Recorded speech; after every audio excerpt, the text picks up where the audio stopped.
Eh bien, bonjour à tous les amis, on se retrouve aujourd'hui pour une nouvelle vidéo. On sort un peu du thème de nos vidéos précédentes pour faire une vidéo sur Noël. Donc pour ceux qui n'avaient pas remarqué, actuellement on est dans la période de Noël. Ouais. Ok, vous étiez tous au courant. Bon mais attendez, on est peut-être sur PowerPoint, je pense que beaucoup de gens l'ont remarqué. Peut-être parce que je maîtrisais pas trop bien d'autres objets, mais regardez, moi je sais faire ça. Et hop, vous voyez, petite musique d'ambiance de Noël. Et est-ce que c'est pas... Est-ce qu'on sentirait pas le sapin, la canne à sucre et tout maintenant? Non? Bon, ok, c'est pas grave, on va partir pour une petite vidéo, j'avais envie de vous parler des traditions de Noël à travers le monde. Comment on fête Noël à travers le monde? Je vais dire deux fois la même chose, hein? Tant pis. Allez, numéro 1. Si je vous montre ce drapeau. C'est... Oui, bon, ok, vous savez que c'est la Grèce. Alors, qu'est-ce qui se passe en Grèce de différent d'en France? Qu'est-ce que vous faites, vous, dans votre salon pour mettre les cadeaux en dessous? Un sapin. Ah, vous me faites marrer. Un petit sapin comme ça, un petit sapin de merde. Eux, bah ils montent sur leur toit, ils mettent un putain de bateau. Non, non, je déconne pas, effectivement. Alors, c'est pas un sapin en Grèce, c'est un bateau et qui est généralement mis sur le toit des maisons ou, comme vous voyez sur la photo, en centre-ville. Voilà, c'est bon, vous avez à peu près imprimé l'information? Très bien. Vous aviez des parents qui vous faisaient ouvrir que le 25 au matin les cadeaux? Ça vous faisait chier? Vous vous plaignez? Voilà ce que les enfants grecs ont le 24 au soir. Ouais, j'ai des fruits secs, ouais. Non, non, non, non, non, non, non, non, t'as raison, ouais, t'as bien analysé la situation, ils ont des fruits secs. Non, non, ah oui, non, ils vont avoir des cadeaux comme nous, mais ça, il faudra attendre l'épiphanie, c'est-à-dire le 6 janvier cette année. Ouais, donc te plains pas. Et en plus, qu'est-ce que... Attendez, non, non, mais non, en fait, c'est une blague, vous inquiétez pas, ils ont autre chose le 24 décembre au soir, parce que vous savez, ils vont à la messe, mais il y a autre chose quand même. Rassurez-vous, regardez, ils ont du basilic. Parce qu'en fait, dans la tradition grecque, le basilic, il faut en faire brûler tous les jours jusqu'à l'épiphanie pour éloigner les mauvais esprits. Donc, si on devait résumer ce Noël grec, ce serait bateau, fruits secs et basilic. Eh, honnêtement, ça vous donne pas envie d'y aller? Eh, entre nous. Ok, c'est pas grave. Allez, on passe au numéro 2. Si je vous montre cette photo, vous allez tout de suite me dire que le pays c'est... Bah non, c'est le Japon. Bah, je sais pas à quoi vous pensiez en voyant le KFC, parce que forcément, ça me fait forcément penser au Japon, hein.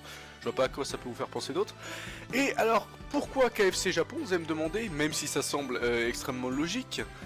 Eh bien, en fait, en 1979, KFC a lancé une campagne de Noël au Japon où il proposait des repas de Noël tout simplement sur place avec du poulet frit, comme on voit par exemple sur la photo avec cette invitation au Kentucky Christmas 2014.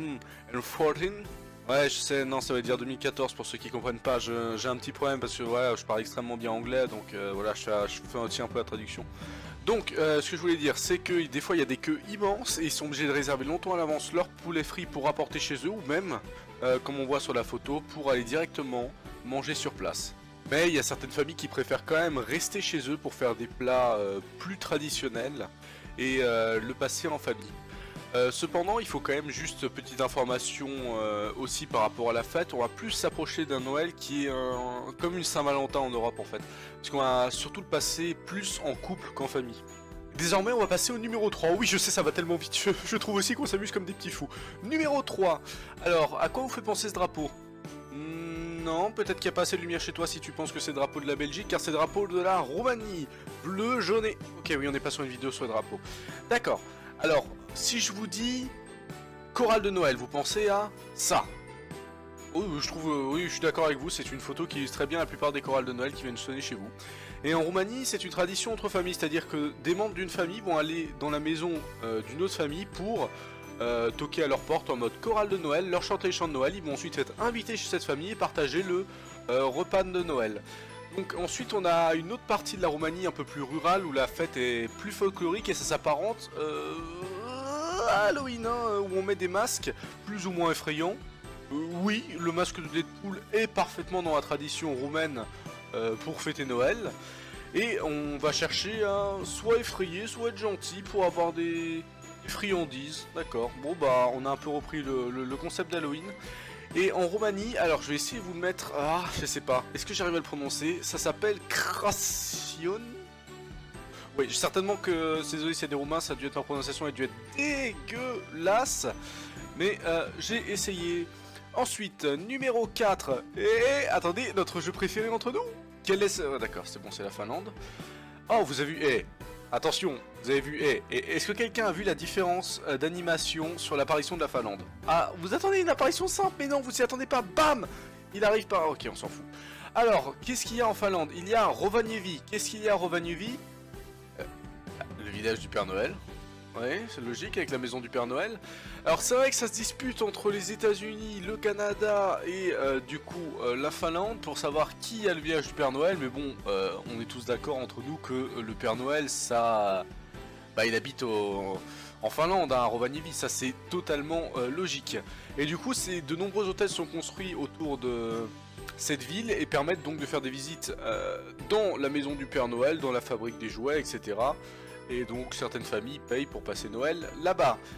C'est plus de manière touristique, il n'y a pas une grosse différence, mis à part si on parle vraiment du Noël finlandais, la plus grosse différence ça va être le riz au lait qui est servi à la fin du repas, où va y avoir une petite amande qui est cachée dans un des riz au lait de toute la famille, et celui qui tombera sur cette amande aura chance pendant toute l'année. C'est un peu comme la tradition de cacher un cornichon dans le sapin aux États-Unis. Donc celui qui trouve le cornichon a aussi de la chance pendant toute l'année. Et on va passer au dernier pays auquel je me suis intéressé, ça va être... Non, je vous ai pas saoulé pendant... Oh non, mais vous avez aimé, si je sais que vous avez aimé. Qui est la Pologne, avec le drapeau blanc. Non, c'est pas le drapeau de Tommy Hilfiger. Oh là là. Bon, vous êtes irrécupérable, tant pis. Donc Noël en Pologne commence à partir du moment où vous voyez la première étoile dans le ciel, qui est bien sûr fortement attendue par les enfants. Ici là sur l'image que vous voyez, c'est j'ai mis juste l'étoile polaire, hein, c'est pas forcément cette étoile. Putain mais mec, si je te mets une photo, c'est pas forcément l'étoile. J'ai pris un exemple, un putain d'exemple. Excusez-moi, je me suis emporté. Alors, on voit tout de suite ces petits gâteaux. Alors, c'est des... Non, je prononcerai pas le nom. Je vais peut-être vous l'écrire, mais je prononcerai pas le nom.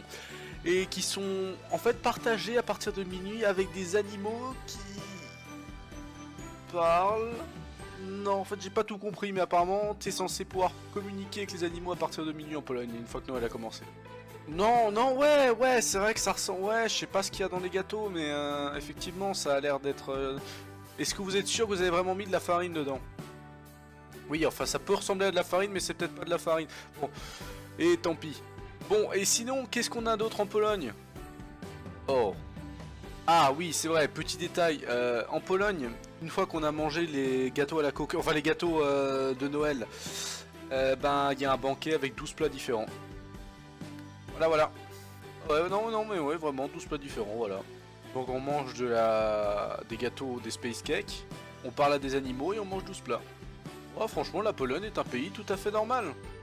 Et on va donc finir cette vidéo sur le message de la mère Noël. Si, je vous jure, alors là, vraiment ça, j'ai fait des recherches approfondies, c'est la vraie mère Noël et elle vous dit vraiment de vous abonner et de liker ma chaîne. Hein.